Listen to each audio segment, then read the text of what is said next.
Oh my god, hey guys. Why do I get anxious to record? I always feel like I'm like doing an interview even though it's literally just me talking. So, I don't know if you guys noticed, we're in a similar location from our second video, which is really the video that kind of kicked off this consistent podcasting. I know I wanted to do YouTube.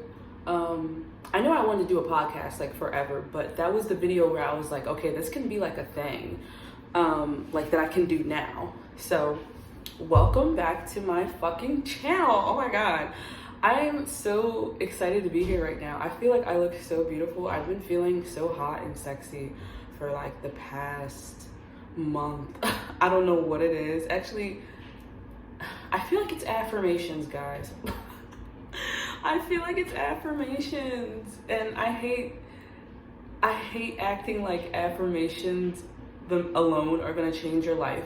But if you're someone who's not lazy and actually does a lot with your life and you just need that extra like pep in your step, affirmations is gonna do it for you, because it literally, for me, I do them every morning and it literally goes into my brain every morning, where I'm like, I'm hot, I'm sexy, I'm creative, I'm all these things, and it just sets the tone for the day. So today, per usual, I have a couple of topics prepared. If you notice, the lighting is kind of good. It's because I have a fucking a generator and a light, like a 2-in-1 type thing. I'm not using the generator right now, I'm just using the light, but I was like, it's kind of evening the house down. I love to be cringe. And I was watching my old episodes and I'm like, every time I'm cringe, I like kind of bash myself for it. No, to be cringe is to be alive. It's so hot and sexy. So let's, also I'm in a new notebook. I've been in this new notebook for, I want to say a month or two now, because I finished my small little creative one, which I loved. And I'm excited to fill up this one. So I have a couple of topics. Look at my drawing. I have a couple of topics prepared. So let's just get into it. So first topic, this is a really good one. Literally, Nike, just do it. The topic is just do it, not Nike. And this is something that I've been kind of meditating on in my subconscious and in my conscious life for a while now, because I'm like, I get so caught up in thinking, and I think nowadays on social media we like to push a lot of like thought bubbles, a lot of, you know, oh, let's think about it this way, a lot of perspectives. But the real tea is that you just need to do the real work, you know? So Nike, just do it. Like, there is no magical thought that's going to put money in your bank account. You getting up and going to get the money is what's going to do that. You attracting the money through your actions, because actions speak louder than words. Actions speak louder than thoughts. What you're actually doing on a day-to-day basis is what's really going to bring the money in here. And that's something I had to really come to terms with myself. Like, I can't think my way into a better situation. I actually have to start doing it. And literally waking up, doing the affirmations and shit has really put me in the mood where I feel more confident to take action on shit that I like, if that makes sense. That does make sense. You guys know who y'all rocking with. Y'all can understand the vibe. I don't even have to let you know. But yeah, actionable, what does it say?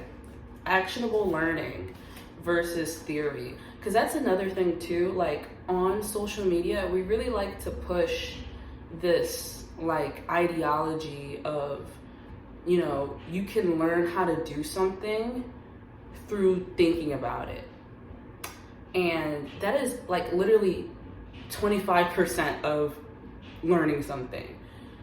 If a doctor came in your house while you were dying and he said, well, you know, I watched a couple of YouTube videos on heart surgery, you know, I've been watching them since I was a kid, you would look at this nigga like, I don't give a fuck. I'm dying. I need someone who actually has the practice and has actually done this before. And that's really what it is now, or how it's always been, for real, in order to get something done. You need to take action. And I've been taking action, guys. Clap it up. Clock that T. Clock that T. Clock it. Like, literally, I've been taking action. Like, look at me. I look so beautiful. Like, you can sense the vibe. Can you sense the vibe that I've been, like, doing shit? And the crazy part is I'm in my luteal phase right now. And I've been enjoying it. I can finally say this last cycle, something just started clicking in my brain where I'm just like, I love self-care. I love winding down. I love being self-oriented and doing what I can to make me have a more pleasurable experience while the rest of the world is up in flames. It sounds selfish, but realistically, running outside in fear and doing shit, or just having a thought piece in the comfort of your own home, is not benefiting the world. You doing the self-preparation and the self-alignment in order to get in the field when the time is right is what's really gonna help someone. Like, putting in the work, putting in the fucking, doing the surgeries as a doctor, doing the surgeries, not watching YouTube and just thinking about how you could just be such a great doctor. I could just be such a great person because I think this way. It's not helping anyone. It's not helping anyone. The actions are helping. With that, let's shift a little bit, because if you follow me on TikTok, you know I got banned from a cafe in my area, which was really disheartening for me, because I get really anxious when I'm in conflict, and I felt like I was in conflict because I was banned from this lady's place. I never met this woman. I just made a comment on her TikTok, like the full story's on TikTok or whatever, because I made a video about it. But I wanted to just start talking about how, as a generation, or just, I don't know, as a society, specifically in the Black urban community, we don't like feedback. Like, we start to see feedback as someone bashing you or someone trying to tear you down or giving you a backhanded compliment. And that's what the lady said. I was giving her a backhanded compliment because I said, let me just give the full context here. She made a video saying no one's coming to her cafe. She has 0 customers, and this cafe has been open for a while, because I've seen her videos before saying no one was coming. Particularly under this video, other people were making suggestions. So I made a suggestion. I said, you should probably put some like lighting in there, because the lighting in there was kind of flat to me. I was like, you should put some lighting in there, and you should stop talking about the fact that no one's coming. And maybe here's an even better idea. Since you already don't have anyone coming, make it a place that's like a limited space for introverts, because a lot of coffee shops are really overstimulating.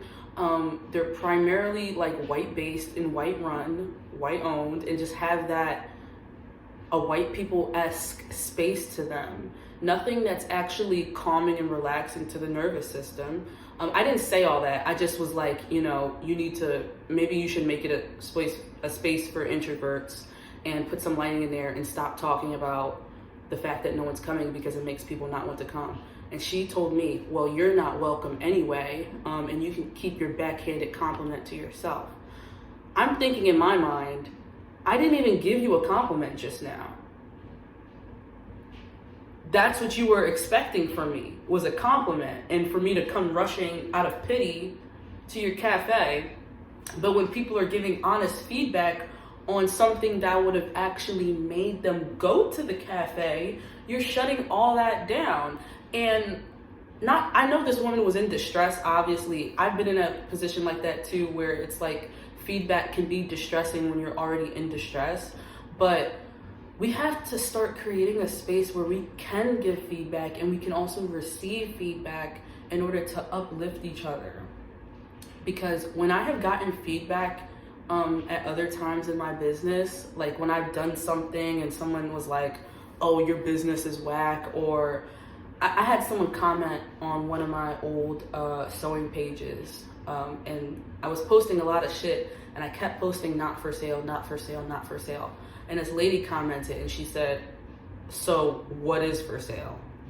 Now, I could have easily perceived that as attitude, which it might have been, but that made me say, I need to set up a system where people can see what's available. And then once I started doing that, I kept getting all these orders. And then from there, I had to, keep changing it around, building on it and stuff. And I don't sew on a regular basis anymore, but being able to receive that feedback as something that I could now incorporate into my business to bring in more customers was crucial. It was a crucial step for me. So as Black entrepreneurs specifically, I know everyone watching this might not be Black, but Black entrepreneurs specifically, we need to create that space, whether it be internally, externally, whatever, where we're able to receive feedback, because it's hard to make changes when you're in a fucking echo chamber in your head. When you think, wow, my idea is so good, and it's just all about you. No, it's about the customer. As much as I hate it being about the customer, it's about the customer, because they're the one who's giving you the fucking money. The money doesn't just appear out of your asshole, it appears out of their asshole, and then they give it to you. So you need to make them comfortable and hold space for your customers. Another thing, men and dating and feedback. I want to talk about that. I saw this video on TikTok that kind of sent me on a little bit of a hate train, which made me feel insecure. I feel bad about a couple of the videos I posted after watching that video. But basically the video was saying how men don't have a beauty standard the same way women do, or whatever. Like, we don't hold men to a beauty standard. And I wholeheartedly agree. And I wanted to dive even deeper on this topic and say that because men don't have a beauty standard, and because they don't have all these other like personality standards and all these other things that women have, their only standard is financial. Men literally look at themselves, and women look at them, because it's a two-way street. We look at men as providers and someone who can financially provide for you. And then as women, we do all the vibe orchestrating, as I like to call it. You set the vibe in the house. You set the tone of the marriage, all these things, where the man's just giving out money. But nowadays, we don't need men to provide. Women are getting to their bag. They're getting to their bag expeditiously and deliciously. So what do they provide for us at this point? And what do they provide? Right. That's why there's this whole I hate men type rhetoric going around, because at this point they're kind of useless to us. And I don't think they'll be useless to us forever. I think we're about to get into like a season where men start to actually pay attention to their looks, pay attention to how they speak to women, and like curate their personality beyond a provider. And I think as women, we have to start being honest too with men about the feedback that we're giving them. Like, if a man approaches you, it's really easy as a woman to be like, oh, I have a boyfriend. Oh, I'm not dating right now. Oh, I'm busy. And make it like we did something wrong in this interaction. But the real tea, as women, we know this. If a hot ass, sexy ass man came up, right? Right? Stay with me. Hot ass, sexy ass man comes up. He has money. He smells good. His hair's nice. His personality's there. You're more inclined to say yes to him That's just common sense. But men don't look at their looks, their vibe, the way they're talking. They don't hold that to a standard anymore because they've been just minimized into a provider. But as women, we have to start, instead of being like, oh, sorry, like when an ugly man comes up who doesn't have those things, we shouldn't be like, oh, so, sorry, I have a boyfriend.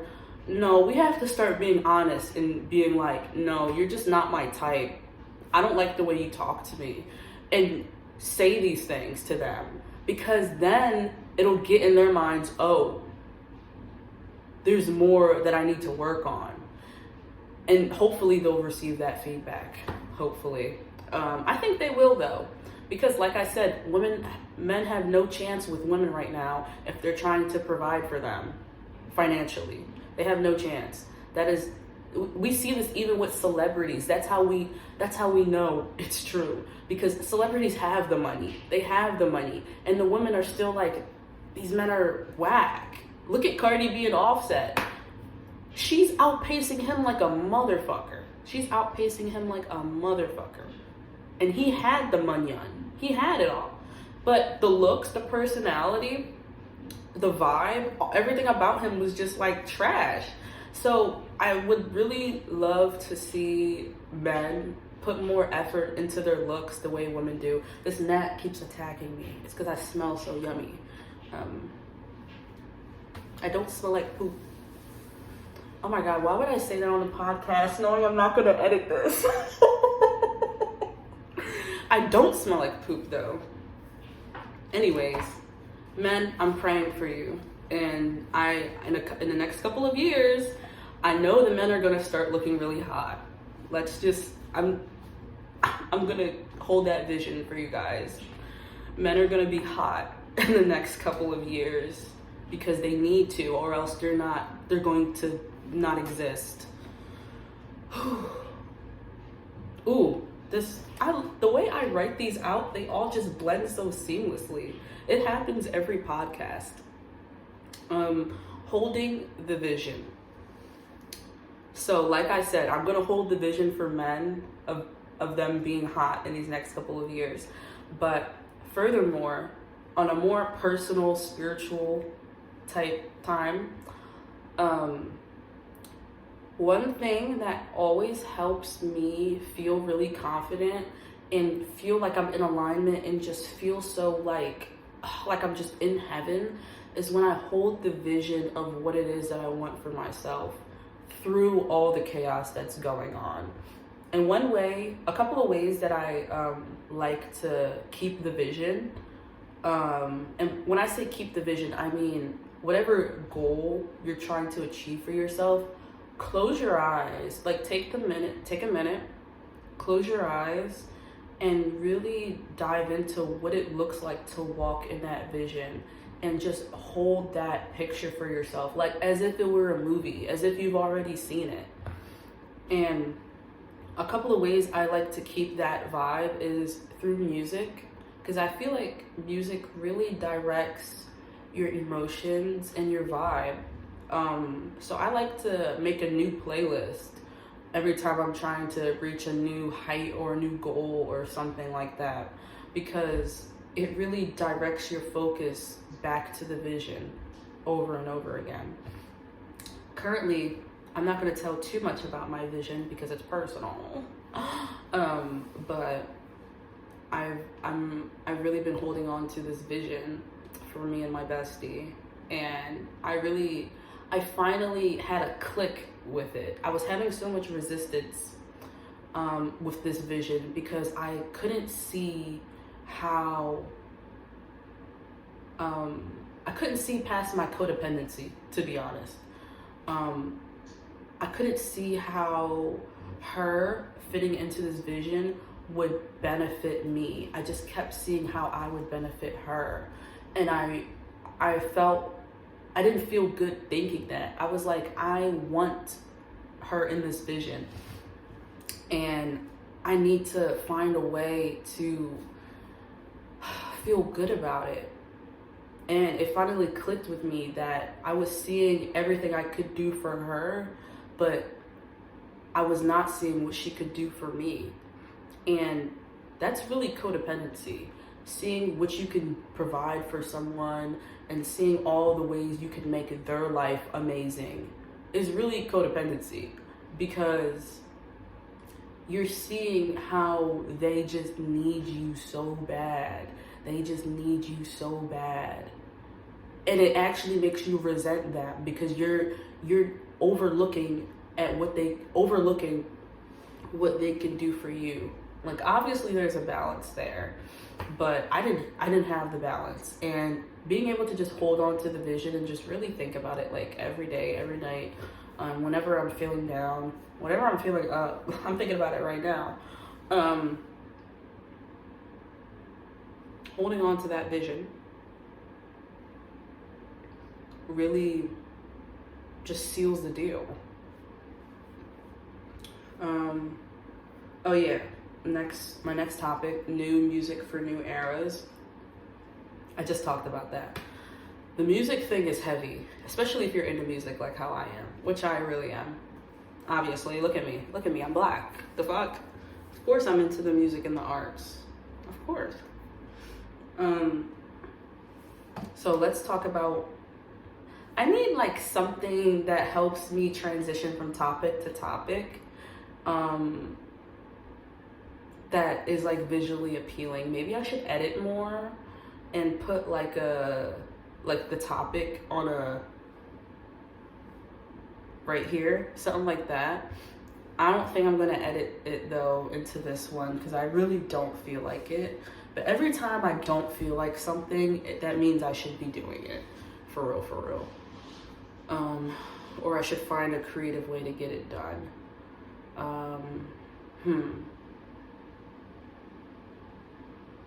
Okay, next topic. I'm just gonna edit it in. A magic show. So I have this YouTuber that I watch. I'm gonna put her right here. I really like her. I like everything she talks about. And in this one video, she was saying how you should live your life as like a magician. And she dived into this specific movie called The Prestige with Hugh Jackman.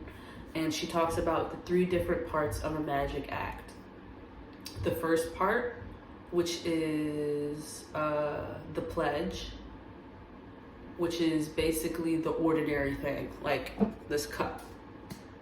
This is the pledge when I'm doing a magic show. Then there's the turn. I make this cup disappear. That's the turn. And then part 3 of the magic act is the prestige. And this is where you take the magic from just wow to oh my fucking god, that just blew my mind. And that would be me bringing this cup back, or bringing it back as a bird, or something like that. And it's really that third part that really blows the audience's mind. But in doing that magic act, and in making your life framework around that, how can I say that better? Let me just give an example. So as an artist, what I got from that is, okay, me being a black female from Philadelphia, with a lot of trauma and shit, is the pledge. And it's not everything that's wrong with me, but this is the friction, I guess, that between me and my goal. So that, and then the turn, the part that's like wow, is when I'm like, okay, I have this huge goal of being a famous designer and artist, and I want to make a lot of money off of this, and I want to do all these things, and I start crafting and doing all the things that I'm doing now. That's the turn. The prestige is it actually working, and it actually blowing people's minds, the fact that I was this person and I started doing this stuff and then it actually worked. I guess that's how I digested it in my head. But furthermore, she talks about how in a magic act, if you were to, at the end of the act, be like, okay, this is how I made it disappear. This is what I did with the cup to make it disappear. People would be like, oh wow, okay, I'm never coming back to the show. Because what they want from you is for you to reveal your secret. And once you do that, it's no longer magical. People need that fantasy beyond, the unknown, the, oh my God, I don't know how this happened, the wondrous aspect of it all, to make them want to keep seeing you and want to get close to you. But the minute you give them full access to how you make things work, you mean nothing to them. You mean nothing to them because they're like, all right, I can do this shit myself. So for me, that really resonated in a way in which I'm like, okay, I can't keep showing people every little step of the way on how I'm doing something because it's emotionally draining for me. They don't give a fuck no more because I'm telling them all the sauce and I'm not even making them pay for it. I have to stop giving people the sauce. I'm trying to get a thumbnail because I look really cute.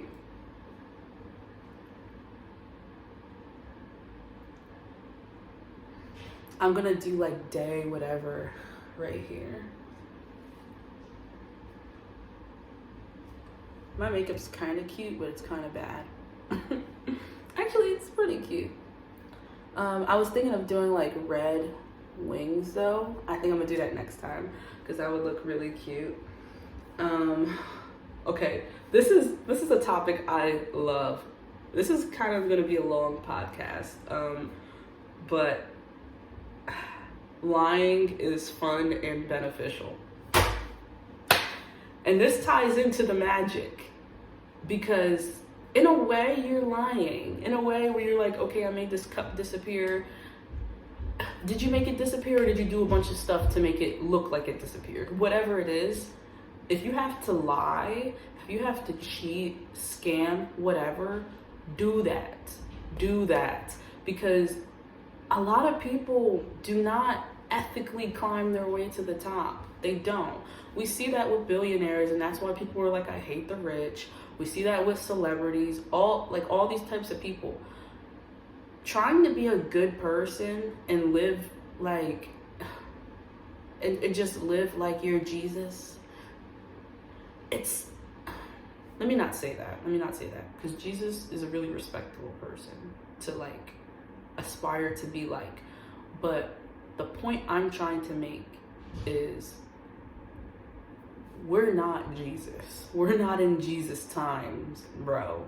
People who are really nice and really cool are dying. People who are just random people are getting killed in these streets. Like, being a nice person is not going to get you what you need at this point in time. Whatever you have to do to pull that magic trick off, as long as it's not compromising your personal integrity, you should walk that line as close as you can. And I feel like the closer you walk that line, the more beneficial. For instance, if you know the government is giving out, let me just say, like, if you know the government is giving out, I guess, $1,000 to anyone who's attended a certain high school and you didn't go there, but your sister did, but your sister doesn't qualify for the grant, but you're twins or whatever you have to do, and you can spin it to get that $1,000, you should fucking spin it. You should spin it. We should stop like acting like we just have to be so holy all the time and just so morally correct all the time. It's not useful, especially for someone like me. Let me just say this about me. Trying to be a good person and trying to be my highest self all the time got me beat the fuck up. Okay? Got me beat up.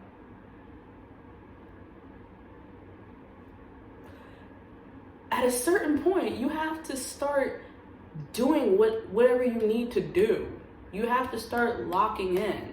There is no good and bad. There is no right and wrong. All of that shit is subjective. And I think it's really about finding what the line is for you.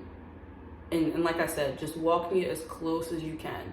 You know, don't do anything that's going to compromise your integrity, but don't keep living like a good girl for someone else's standards, bro. That shit's going to get you beat the fuck up. That's why so many nice women are in domestic violence relationships. I know that's why I was in one, at least, because I was trying to be a good girl. No, if I had a gun, I should have shot him. Next. Next topic. It's crazy because I know he's gonna watch this. Don't get shot. Anyways, what does this say? Why letter to debunk release and strengthen others? I don't even know what the fuck this says. I just wrote this earlier. It says, why ladder to debunk beliefs. Oh, a why ladder. Okay. I spelled ladder wrong. So this is actually a really cool thought experiment.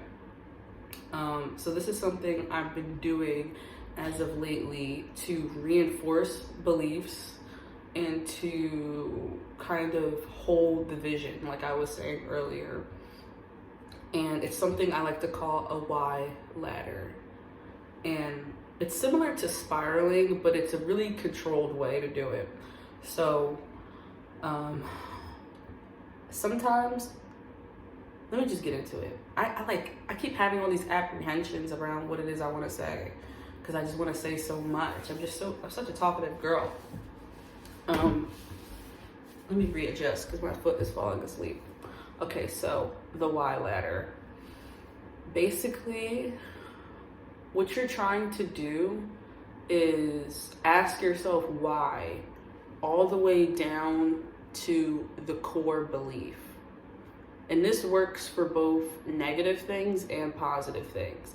So like, say if you start thinking, damn, I'm ugly or whatever, and you feel in your body, like that sucks. Like, I feel ugly, this sucks.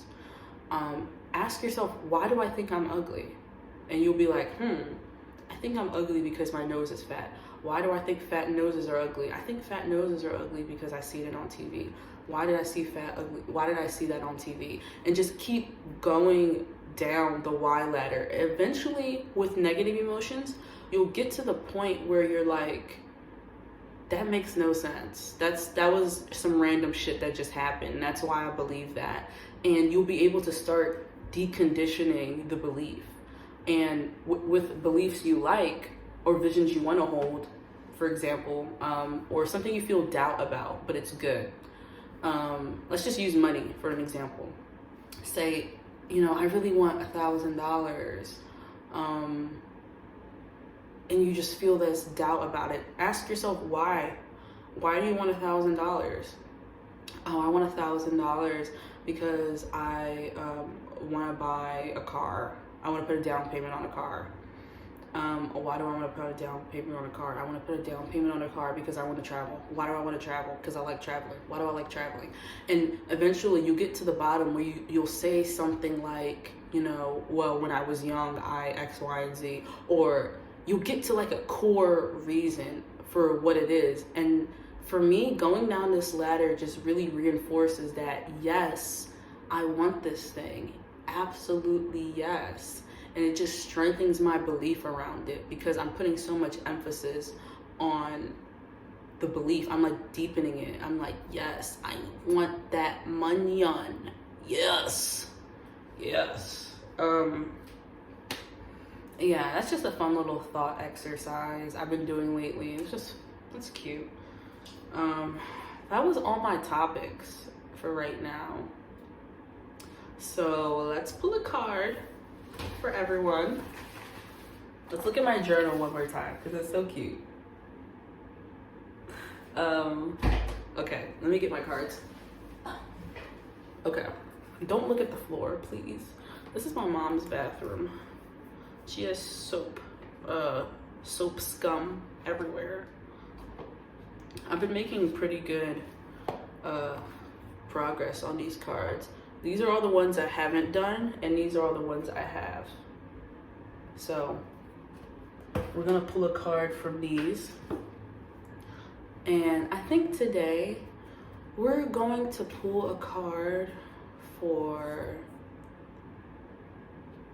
people who have a really expensive goal. If you have an expensive goal, this reading is for you.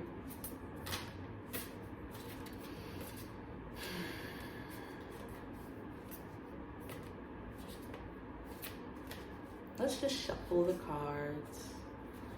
Take a couple breaths.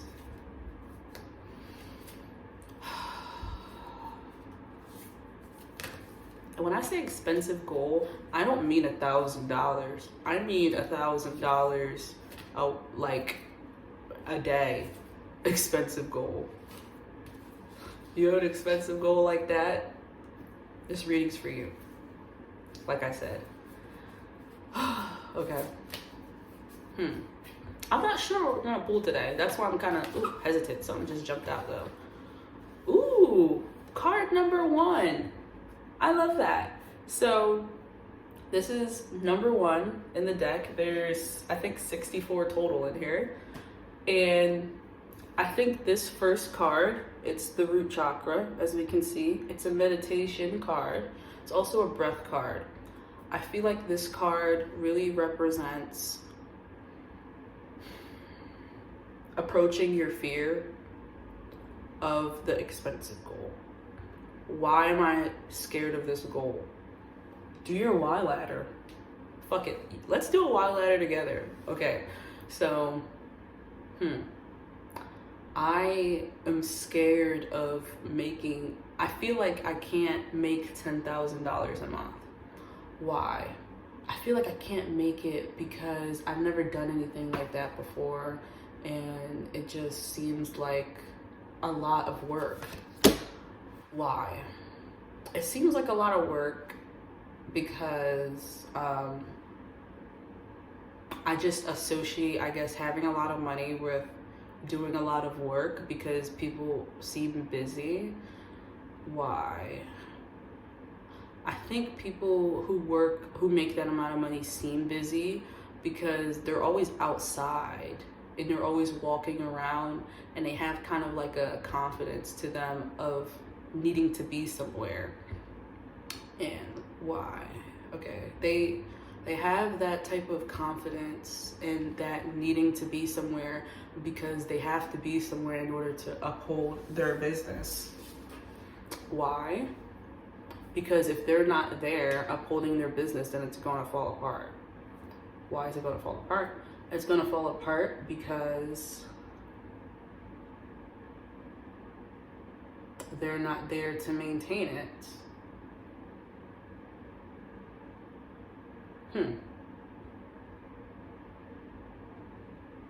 I'm not quite sure what this just accomplished. Actually, no, I'm sure what this accomplished. I just don't want to say it. I need to uphold my business more. I need to like be outside more and show up more. Which is like literally one of my first topics that I said. It just makes me scared to show up. But I'm gonna do it anyway. Thank you for sitting with me through that why ladder, because I'm sure it was tough to see me do self-therapy in front of you guys. But get to the bottom of the fear on why it is that you feel like your expensive goal is just so unattainable. Because it might show you, I guess, the direction that you need to go in, or that the belief itself is just, stupid. In this case, I don't think the belief is stupid. I think that this shows me that I do need to put more effort into my shit, and I need to stop being so hesitant, and I need to stop sharing my fucking magic tricks with people because they keep doubting me, the fact that I'm a magician. Mom, you keep doubting the fact that I'm a magician. And you know I am one, or I know I am one. Whew. So yeah.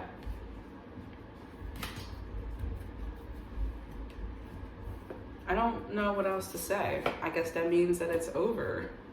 Thank you guys for listening to my podcast. Thank you for rocking with me. I hope you have a wonderful rest of your year. 2026 is gonna be such a fucking sleigh. I'm thinking of doing something, but I don't want to talk about it. But that reminds me, I need to go write it out, and I need to hold the vision for that. I actually had a vision about that months ago, about what it is I'm talking about, that I'm alluding to. But yeah, there might be an announcement. There might be an announcement. I can't talk any more about it. Love you guys. Have a wonderful time. Bye.